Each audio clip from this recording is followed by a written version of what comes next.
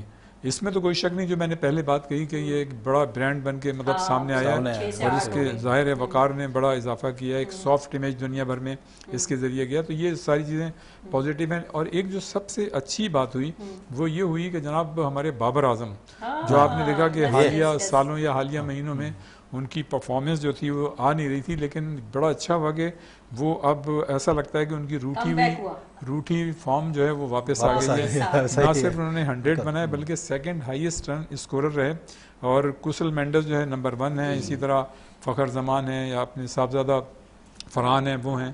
اور اگر آپ مطلب بیٹنگ میں یہ سمجھتا ہوں پاکستان کے حوالے سے یہ بڑا اچھا ہوا کہ ہمارے مطلب یہ کہ بابر اعظم جو ہے جن پہ کرٹیسزم بھی ہو رہا تھا کافی، اور وہ ایک لیکن اس میں ایک چیز اور بھی ہے.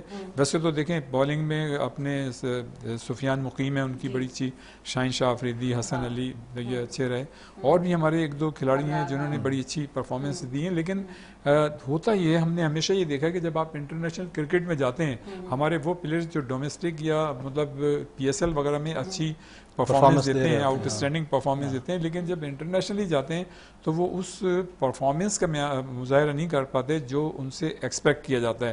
تو ہمیں یہ دیکھنا ہوگا کہ کیا ہمارا مطلب اسٹینڈرڈ اتنا کم ہے ڈومیسٹک کرکٹ کا، یا انٹرنیشنل کرکٹ جو ہو رہی ہوتی ہے ہمارے پلیئر جو ہے اس سے مطلب اس کو مطلب وہاں کیوں اچھی پرفارمنس پیش نہیں کر پاتے. کیا ٹھیک ہے مطلب یہ کہ جو کنڈیشنز کا فرق آ جاتا ہے تو وہ تو ہوتا ہے، لیکن اس کے ساتھ ساتھ یہ مطلب چیز دیکھنے میں آئی ہے کہ جو پاکستانی پلیئرز ہیں ان کا مینٹل ٹفنس لیول یا مینٹل اسٹرینتھ جو ہے وہ نہیں ہوتی جو انٹرنیشنل معیار میں اس وقت ضرورت ہے.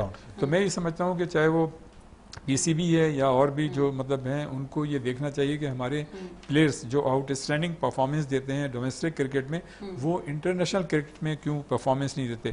بابر اعظم کے بھی متعلق یہی کہا جاتا ہے، یا اور بھی پلیئرز کے متعلق کہا جاتا ہے کہ جی یہاں تو پرفارمنس اگر دے دیتے ہیں، لیکن انٹرنیشنلی آپ دیکھیں حالیہ ورلڈ کپ میں ہمارے پلیئرز کی پرفارمنس کیا رہی ہے. اچھا ریاض صاحب، آپ پرفارمنس کی جب بات کر رہے ہیں تو میں یہاں پہ قائداعظم ٹرافی کا ضرور ذکر کرنا چاہوں گی، کیونکہ ایک زمانہ تھا قائداعظم ٹرافی جو ہے اس کا ایک وقار، ایک معیار تھا.